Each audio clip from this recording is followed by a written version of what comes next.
Any sane individual would likely attempt to avoid voluntary discomfort.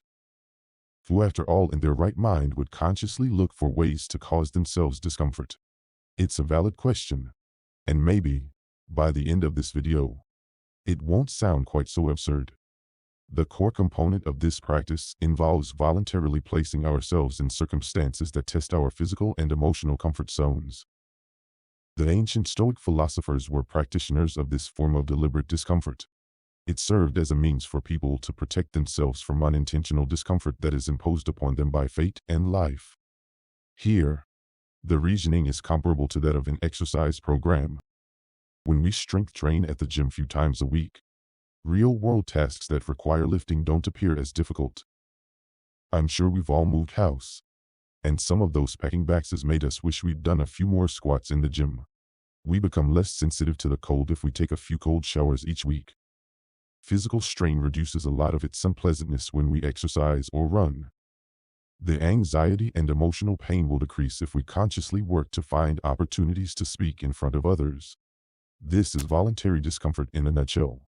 But there is a lot more that it can do for us, and a lot more context, which I'll share with you in a few minutes. I'll share with you what voluntary discomfort is all about in Stoicism, as well as the experiences of others who have followed this discomfort routine. Lastly, I'll offer you a few exercises that will help you reach new heights in your life with these routines. So make sure that you are with me till last. Deliberate discomfort is significant to the Stoics for two reasons. 1. It keeps us from growing too sensitive and mentally weak to handle actual discomfort.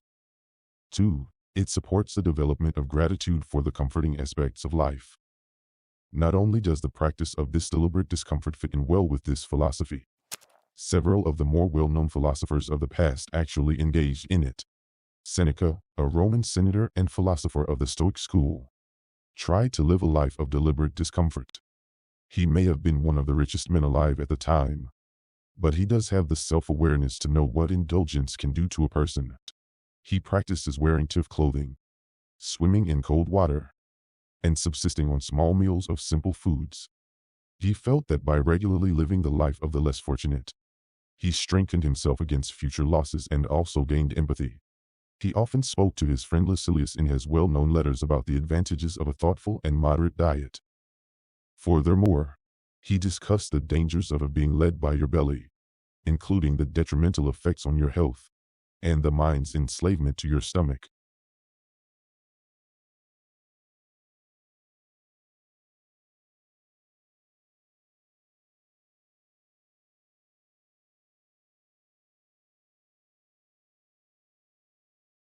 Marcus Aurelius, the Roman emperor, was another Stoic philosopher who engaged in voluntary discomfort.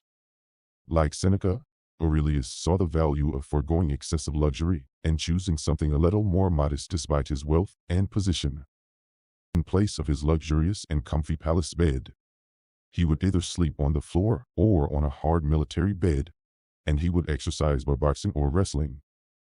Aurelius slept on the ground until his mother persuaded him to switch to a decent bed. Despite receiving this advice when he was younger, he continued to follow these practices into adulthood.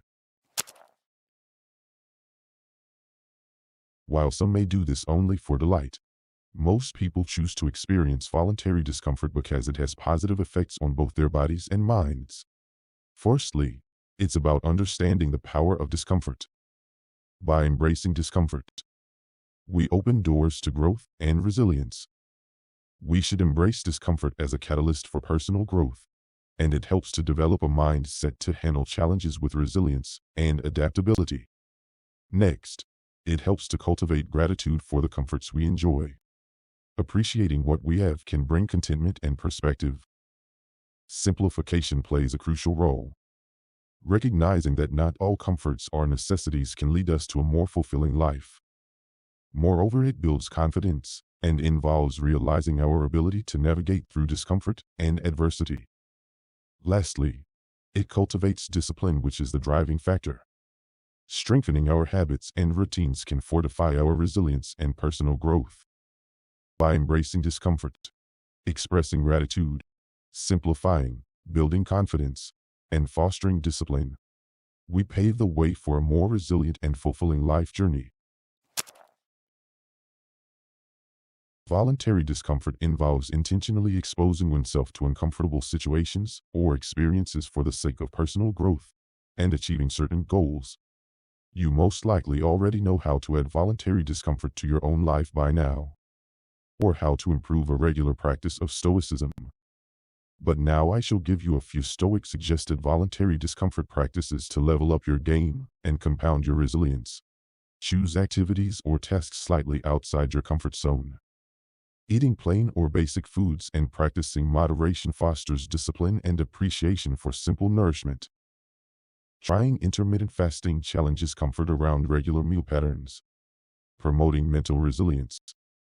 Cold showers and walks without warm clothing during unpleasant weather build mental toughness and adaptability to discomfort. Sleeping on a less comfortable surface than your bed promotes adaptability and resilience to varying conditions. Using minimal heating in winter encourages adaptability to colder temperatures, fostering resilience and reducing dependency on comfort. Engaging in rigorous exercise challenges physical comfort zones, promoting endurance and mental strength.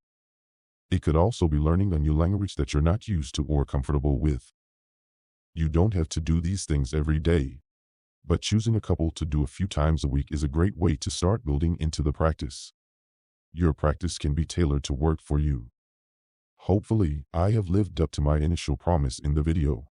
And it's now evident that adding a little discomfort to your life isn't crazy and can actually help you cultivate some positive characteristics. I would like to challenge you to choose a few of the examples we discussed and try out a few to see what they can accomplish for you. Have a great day, and I'll get back to you soon.